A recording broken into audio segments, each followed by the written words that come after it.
సరే బబిత, ఒకటి ధ్యానంలో నువ్వు కూర్చొని ఎప్పుడైతే ఒక ధ్యానం చేస్తూ ఉన్నావో, ధ్యానం అంటే మెడిటేషనే కదా! ధ్యానం అంతే. చేస్తూ ఉన్నప్పుడు, ఆ ధ్యానంలో నిజంగానే నీకు అసలక్కడ ఏం జరుగుతుంది? అక్కడ ఏ విగ్రహాలున్నాయి? ఇక్కడ ఏం జరుగుతుంది? ఇలాంటివన్నీ నీకు అంటే నువ్వొక విషయం తెలుసుకోవాలి అంటే, ఆ విషయం నీకు ధ్యానంలో తెలుస్తుందా? అది ఇప్పుడెవరైనా సాధన చేసే వాళ్ళకి అది పాసిబులే అవుతది. సాధన చేసే వాళ్ళకి పాసిబులే అవుతుంది. ఓకే. అయితే ఇప్పుడు నీలానే ఆ గుడిలో పంతులు గారు ఎవరైతే ఉన్నారో, నీతో రకరకాలుగా పూజలు చేయించారు ఒకాయన. ఆయనకి ప్లస్ ఆయనేమి రకరకాలేం పూజలేం ఆ! చేయించలేదు. ఏంటంటే గనక అమ్మవారికి ఆ! శివుడున్నారు. అక్కడ నాగులు గూడా ఉన్నాయి. సో, వాటికి సంబంధించిన పూజలు మాత్రమే. మొత్తానికి ఏదో సంథింగ్ నాగా దేవతకి సంబంధించిన పూజలే చేయించారు కదా! అంటే హ్మ్. దాంతో ఏం రాంగ్ ఏం లేదు. రాంగ్ అని చెప్పట్లేదు బవిత. కాకపోతే ఏంటంటే అంటే అందరితో చాలా మంది అలా అంటున్నారు. రకరకాల పూజలు చేపిస్తున్నారు. జనాలు క్యూ కడుతున్నారని చెప్పేసి. హ్మ్. అక్కడికి ఎవరైతే రాలేదు. కావాలంటే మీరొకసారి చెక్ చేసుకోండి అని గూడా నేను చెప్పాను. కానీ ఎవరు చెక్ చేసుకోకుండా నన్ను మాట్లాడుతున్నారు. ఇక్కడ నిన్నెవ్వరు పాయింట్ ఔట్ చేయట్లేదు భవిత. యాక్చువల్‌గా నేనెందుకు చెప్తున్నాను అంటే, నువ్వు చిన్న పిల్లవి. అయినా కానీ హ్మ్. ఆఫ్‌కోర్స్ నీకు సంబంధించినంత వరకు ఏంటంటే, నీకన్నీ పా ఇంతకుముందు జన్మ విషయాలు గుర్తున్నాయి కాబట్టి, నీకు మేబీ టెంపుల్స్‌లో ఆ ప్రయారిటీ ఉంటుందేమో. సరే ఆ విషయం వదిలేసేద్దాము. అయితే హ్మ్. ఇప్పుడు రీసెంట్‌గా కరీంనగర్‌లో ఏదో టెంపుల్ ఓపెన్ చేయడానికి వెళ్తున్నావు అని చెప్పేసి నాకు హ్మ్. తెలిసింది. అసలు ఈ టెంపుల్ విషయాలేంటి చెప్పు? దాని గురించి చెప్పు. టెంపుల్ అంటే ఏం లేదు. చాలా సంవత్సరాల నుంచి అది మూతపడి ఉందంట. 15 సంవత్సరాలు చెప్పారు. హ్మ్. అక్కడ పూజారి చనిపోయాడంట. హ్మ్. సో, అందుకని జెప్పేసి అందరూ వెళ్ళడానికి భయపడుతున్నారు. ఎందుకు భయపడుతున్నారు? భయపడుతున్నారంటే తను చనిపోయాడు, టెంపుల్‌లో చనిపోయాడని జెప్పేసి భయపడుతున్నారు.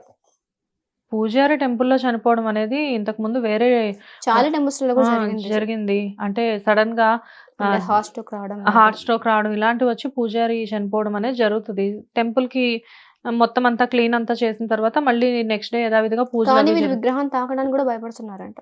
విగ్రహం తాకడానికి కూడా భయపడుతున్నారు. ఎందుకు సో, ఆ చనిపోయారట? భయాన్ని పోగొట్టాలని నాకనిపిస్తుంది. ఏ విధంగా నువ్వు భయాన్ని పోగొడదాం ఏం అనుకుంటున్నావు? లేదు. జస్ట్ అక్కడికెళ్ళి మొత్తం శుభ్రం చేసిన తర్వాత అమ్మవారికి అభిషేకం చేయాలనుకుంటున్నా. నువ్వే. నేనే.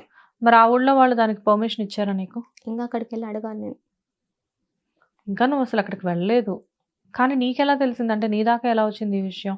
ఇప్పుడు న్యూస్ ఛానల్స్‌లలో చూసాను. నాకు చూడగానే నాకు వెళ్ళాలనిపిస్తుంది. అంటే నీకు ఆ టెంపుల్‌కి ఏమన్నా కనెక్షన్ ఉందా? ఐ డోంట్ నో బట్ ఏంటంటే గనక నాకు వెళ్ళాలనుంది. నేను వెళ్ళాలనుకుంటున్నా. హ్మ్.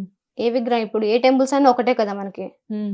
అవి నార్మల్‌గానే పూజలు అందుకోవాలి. అప్పట్లో ఎలా పూజలైతే అందుకోవాలో ఇప్పుడు గూడా అలాగే అందుకోవాలని నా ఆలోచన. 15 సంవత్సరాల నుంచి మూతపడిపోయి ఉన్న టెంపుల్. ఊళ్ళో ఎవ్వరు కూడా ఆ టెంపుల్ దగ్గరికి వెళ్ళట్లేదు. కానీ హైదరాబాద్‌లో ఉన్న నువ్వు అక్కడికి వెళ్ళేసేసి అంటే సౌండ్స్ ఒస్తున్నాయి అని ఆ! వాళ్ళు అంటున్నారు. ఎలాంటి సౌండ్స్ ఒస్తున్నాయి? నాకైతే తెలీదు ఎలాంటి సౌండ్స్ అంటే ఒస్తున్నాయో. నువ్వు విన్న దాని ప్రకారం ఎలాంటి సౌండ్స్ ఒస్తున్నాయి అంటే అంటున్నారు? అక్కడికి వెళ్తుంటే ఏమో అవుతుందని అనుకుంటున్నారు వాళ్ళు. ఓకే. అంటే అక్కడ పూజారి గారి ఆత్మ చనిపోవడం వల్ల. లాంటిదేదైనా ఉంది అని చెప్పేసేసా? ఆత్మ అయితే ఉందో లేదో పక్కన పెడితే గనక, హ్మ్. అతను చేసిన దానికి తను అయిపోయిందంతే. ఏం చేశారు? అంటే అతని పవర్స్ కోసం అని చెప్పేసి తను పూజలు చేసే క్రమంలో అది అతనికి రివర్స్ అయింది. ఓకే. ఇప్పుడు సినిమాల్లో కొంతమంది ఏదో సాధించడానికి ఏదో చేస్తే అంటే అతీత శక్తుల కోసం. ఆ! ఓకే. ఓకే. ఏమైనా కొంచెం రాంగ్ అయినా సరే ప్రాణం మీదకొస్తదది. ఓకే. ఆ పూజారి గారు అలా చేసారా ఆ టెంపుల్‌లో అంటే ఉన్నాయన? అన్ని మంచి పనులైతే చేశాడు. హ్మ్. అతను ఎక్కువ పవర్స్ కోసం వెళ్ళడం ఒక మిస్టేక్ అయింది అతనికి. ఓకే. ఓకే. బయట జనరల్‌గా టాపికొచ్చింది కాబట్టి అడుగుతున్నాను. ఇప్పుడు హ్మ్. నీకు కూడా పవర్స్ ఉన్నాయని చెప్పేసి బయట అనుకుంటున్నారు. నువ్వు కూడా ఏమన్నా పూజలు లాంటివి చేస్తుంటావా? నేనైతే ఎలాంటి పూజలు చేయను. ఎలాంటి పూజలు చేయవా? ఓకే. అంటే ఇప్పుడు గుళ్ళకెళ్ళేసేసి నువ్వు అందరూ భయపడే ఒక టెంపుల్‌కెళ్ళేసేసి ఇప్పుడు నువ్వు ఆ టెంపుల్ ఓపెన్ చేద్దాం అనుకున్నావు. ఏ ధైర్యంతో చేద్దాం అది అనుకుంటున్నావు? నా మీద ఉన్న నా నమ్మకం అంతే. హ్మ్.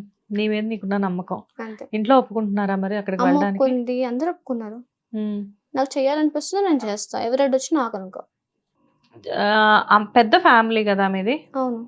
కాదు ఇంత ఇంటర్‌వ్యూస్ ఇస్తున్నావు. ఇంత బయట అంటే బయట వర్కుల గురించి లైక్ అంటే టెంపుల్స్ గురించి కానివ్వు, నీదైనా ఒక సోషల్ యాక్టివిటీస్ కోసం నువ్వు పాటుపడుతున్నావు గదా! సో నేను దానికోసం గూడా కాదు. హ్మ్. ఏందంటే ఆ టెంపుల్స్‌ని తీసుకొనొచ్చిన తర్వాత విగ్రహాలు తీసిన తర్వాత క్లియర్ నాకంతే. హ్మ్. ఇది అందరి కోసమే కాదు. వా ఏవైతే అప్పట్లో మొత్తం లోపలికెళ్ళిపోయాయో విగ్రహాలు ఇప్పుడు చాలా మంది వెలికి తీస్తున్నారు కదా! హ్మ్. నాది కూడా ప్రయత్నం అదే. అసలిప్పటి వరకు నువ్వు చాలా టెంపుల్స్ గురించి చెప్పినట్లున్నావు కదా! ఏ టెంపుల్‌లో గూడా విగ్రహాలు బయటకు తీయడానికి ఎవరు నీకు పర్మిషన్ ఇచ్చింది లేదా? నీ కోసం ఎవరు కూడా అడగట్లేదా? అంటే ఆ ఊళ్ళో ఆల్రెడీ నీ వీడియోస్ చూసిన వాళ్ళు కానివ్వు, నిన్ను నమ్మేవాళ్ళు ఎవరు కూడా చెప్పట్లేదా టెంపుల్స్‌లో? చెప్పట్లేదు అతనికి నేను కాల్ చేసినా సరే అతను రెస్పాండ్ అవ్వట్లేదు. మా మమ్మీ మనుషుల్ని పంపించింది. అయినా సరే అతను నేను లేను అని అబద్ధం చెప్పించాడు గానీ, అతను మాకు ఎలాంటి రెస్పాండ్ అవ్వట్లేదు. హ్మ్. మీ మీకు కామన్‌గా ఎవరో ఒక గురువుగారు ఉండాలి కదా ఫ్యామిలీలో. ఆయనే కదా మొదట ఆ టెంపుల్‌కి మిమ్మల్ని తీసుకొని వెళ్ళింది? అవును. మరి ఆయనేం చెప్పట్లేదా? ఎందుకంటే ఆయన అతను కూడా ఏం రెస్పాండ్ అవ్వట్లేదు. ఓకే. ఓకే. అతనికి రెస్పాండ్ అవ్వట్లేదు. మాకు రెస్పాండ్ అవ్వట్లేదు. హ్మ్. ఏమంటే మాకు నచ్చట్లే అంటున్నారు. ఎందుకు నచ్చట్లేదు? విగ్రహం తీయడమే కదా! అయినా సరే మేము దీన్ని గూడా ఏం చేస్తాం అని చెప్పలేదు. పక్కనున్న ప్లేసే కదా అది. సో, నీకున్న పాజిటివ్ పవర్స్‌తో ఏమి చేయలేవా? పాజిటివ్ పవర్స్ అంటే వాళ్ళు ఒప్పుకోవాలి. ఓకే. వాళ్ళు పర్మిషన్ తీసుకొని మనం ఏదైనా చేయాలి. హ్మ్. పర్మిషన్ లేకుండా నేను చేయకూడదు కదా! ఏదైనా గాని వితౌట్ పర్మిషన్ చేయడానికి లేదు. అవును. అంటే జనరల్‌గా ఏంటంటే ఒక మనిషిలో పాజిటివిటీ ఉంటే ఆటోమేటిక్‌గా ఎదుటి మనిషిని ఆ పాజిటివిటీతో ఇదే కదా నాకున్న కష్టం. అతను ఒప్పుకోవాలి. హ్మ్. మరి తనేమంటున్నారు? అంటే ఆహ్, ఎవరు? ఇంతకుముందు జన్మలో మీ అంటే భర్త పెళ్లయిందా మీ ఇద్దరికి? అప్పట్లో అయింది. ఇప్పుడు లేదు కదా! అదే అప్పట్లో పెళ్లైన పర్సన్ ఎవరైతే ఉన్నారో ఇప్పుడు ఆల్రెడీ పెళ్లై వేరే వాళ్ళతో ఉన్న పర్సన్. హ్మ్. తను ఏమన్నా సపోర్ట్ చేస్తాను అని చెప్తున్నారా? అంటే అతను నాకు కొంచెం మాట్లాడడానికి. టైం కావాలి అని చెప్పాడు. అందుకే నేను టైం ఇచ్చాను. నువ్వు అంతా గుర్తుంది. అంటే నీకున్న ఇంటెన్షన్ తనకెందుకు ఉండట్లేదు? నీకున్న ఆరాటం.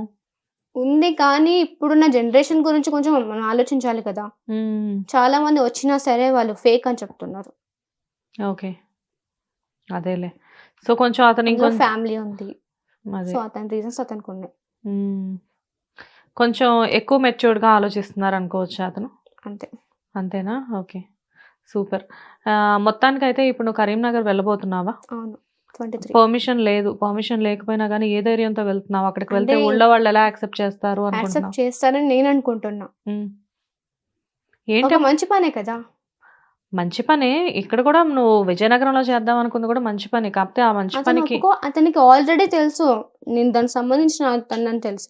ఆ అమ్మాయికి అన్నీ గుర్తున్నాయని ఫస్ట్ చెప్పాడు. హ్మ్. అన్నీ ఒప్పుకొని ఇప్పుడు సడెన్‌గా అలా ఎందుకు అంటున్నాడో నాకు తెలీదు. సరే నువ్వు ముందు ఒప్పుకొని సడెన్‌గా మళ్ళీ అతను ఇదంతా చేస్తున్నాడు. ఓకే. ఓకే. అయితే నువ్విందాక చెప్పినట్లుగా గత జన్మలో నీ పార్ట్నర్ ఎవరైతే ఉన్నారో, హ్మ్. తనకి ఒంటి మీద గాయాలు, గుర్తులు నీకులానే తనకు కూడా ఉన్నాయి అని ఉన్నాయి. ఓకే. నువ్వు చూసావు అంటున్నావు. మరి తన వైఫ్ ఎప్పుడు తనని అడిగుండలేదా? అంటే ఆల్రెడీ ఇద్దరు పిల్లలున్నారు వాళ్ళకి. సో, వాళ్ళ వైఫ్ ఎప్పుడో ఏమో చూసుండాలి కదా! నేను ఫ్యామిలీ మ్యాటర్ ఏమి ఎత్తలేదు. అతన్ని అడగలేదు కూడా. ఆహ్